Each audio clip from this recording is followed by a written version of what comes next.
Right now, I'm in Madrid, Spain, testing out some Polestars, and I'm in the Polestar 4 right now. But before I tell you how it drives, let's level set.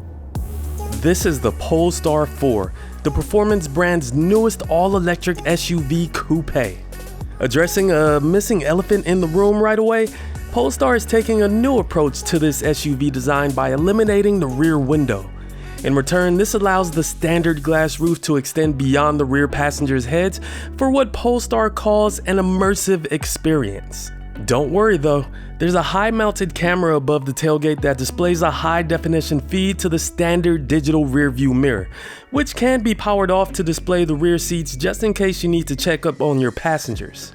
This SUV coupe has a long wheelbase, gets 6.5 inches of ground clearance, and helping optimize aerodynamic efficiency, there's a low nose, retractable door handles, and rear aero blades, which all assist in achieving a drag coefficient of 0.26. In terms of size, this slots in between the smaller Polestar 2 and the larger flagship Polestar 3. Yeah, the numbering is a little confusing, I know, but the one thing worth mentioning is that this new SUV is Polestar's fastest production car to date.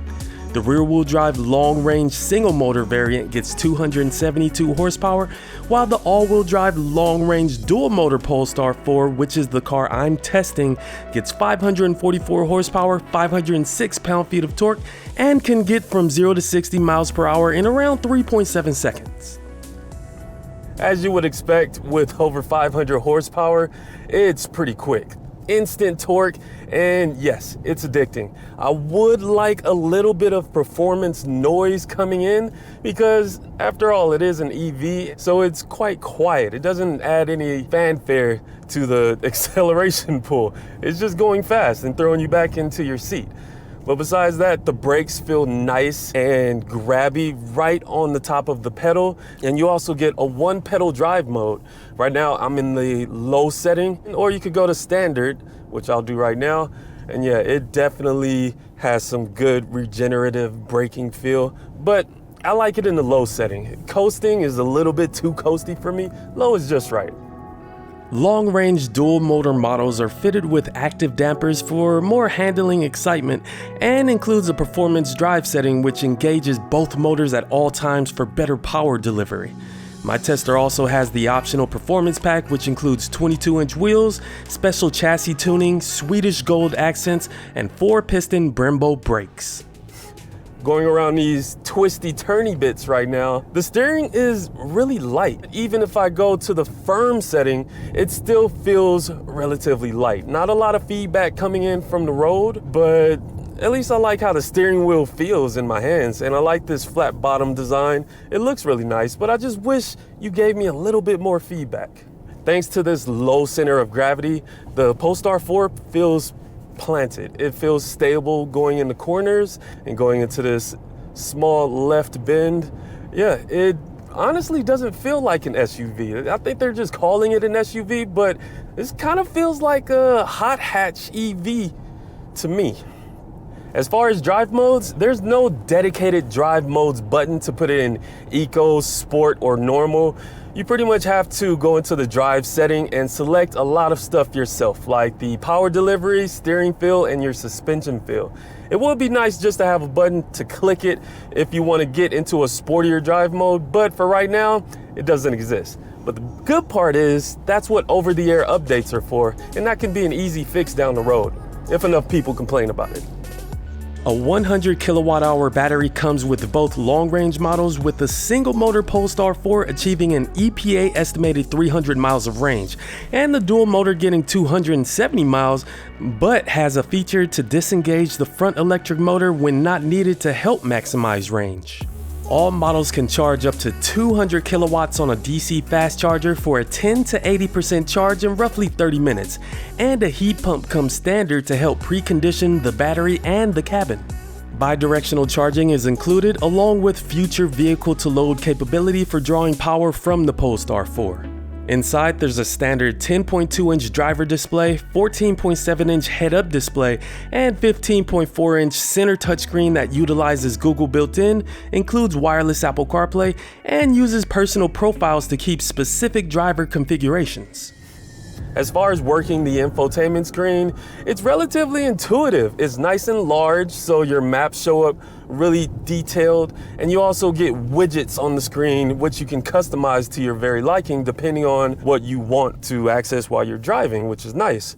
But a lot of controls are embedded in this screen, kind of Tesla-esque. You adjust your mirrors this way. Some of your climate control settings are in here as well, but it's good. You can customize it, and it's really easy to get used to.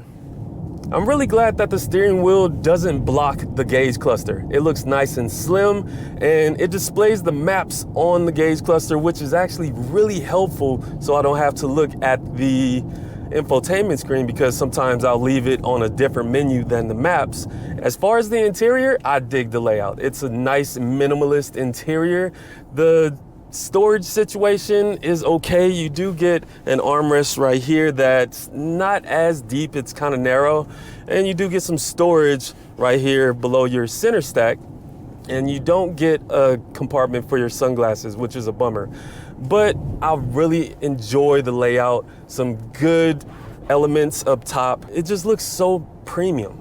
The seats, besides looking good, they feel good. They're very supportive and they're comfortable as well. They got some good adjustability, and the massage function actually feels like it's doing something when it's giving you a massage. For rear seat space, seated behind myself, I had plenty of head and leg room, and the rear seats can even recline.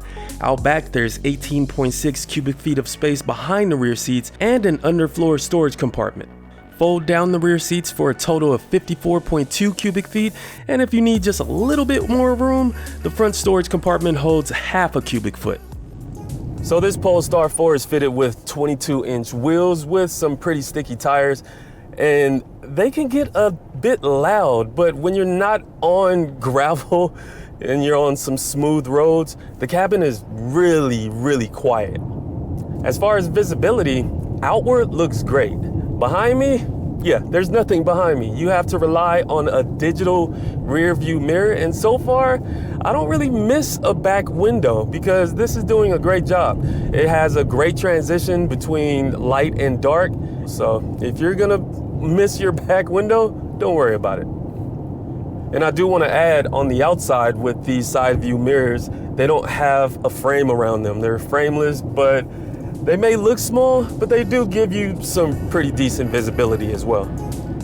The Polestar 4 has a total of 12 cameras, 1 radar, and 12 ultrasonic sensors to all help keep passengers safe.